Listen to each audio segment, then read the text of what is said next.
Hello, everyone. Welcome to Kings. This week, we study Kings. Where to begin? Sometimes things just happen that don't make sense. Have you ever had that in your life? We end up somewhere in life and we wonder, how on earth is it that we got here? What brought us to this place? How do we make sense of this? We may examine our values and question our beliefs, trying to figure out what went wrong. Did you ever find yourself in trouble at home or at school, not knowing what happened and saying, wait a minute, what caused me to get into this situation? Why am I in trouble? Well, that same feeling was true among the Israelites in the chapters that we're talking about here today in the Bible, in Kings. They were tossed from one oppressive empire to another. They were crushed between the empires, and they wondered what went wrong. Egypt was on one side, Babylon on the other. Israel was a little nation in the midst of aggressive, warring empires, and the Israelites were being crushed. These were God's chosen people, after all. God was the almighty ruler, the creator of all. So how did God's people end up in exile, without a nation, without land, without a temple? What went wrong? The biblical history of Israel's kings was written after the Babylonian captivity that ended around 530 BC and came to be read not only as an historical narrative, but also as a reflection on the moral and ethical wrong turns that the Israelites made as a people. Sick of being ruled by foreign kings, the Israelites started asking God to give them a king too. That would be the key to their success as a nation.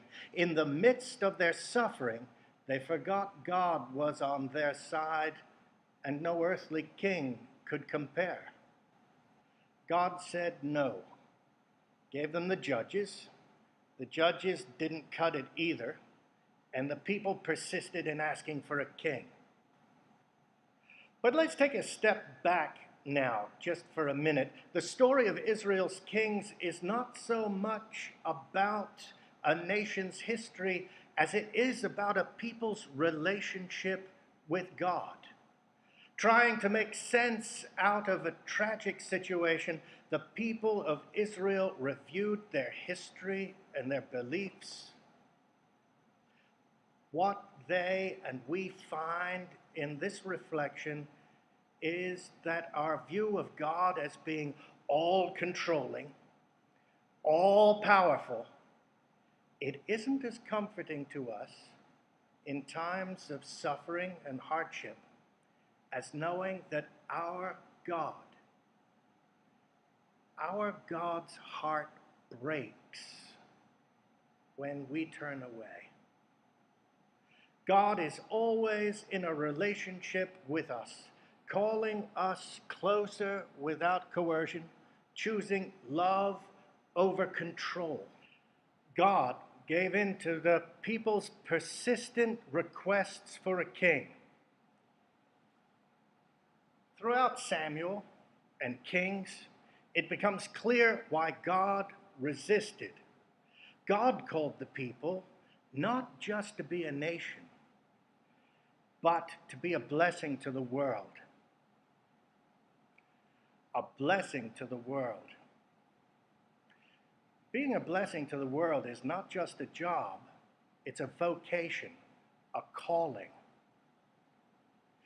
This vocation that God gave to the Israelites inevitably came into conflict with their want to be a nation like the other nations, and it came into conflict with the kings, the people who were in charge, who wanted to be rulers like other rulers, instead of being God's blessing to the world.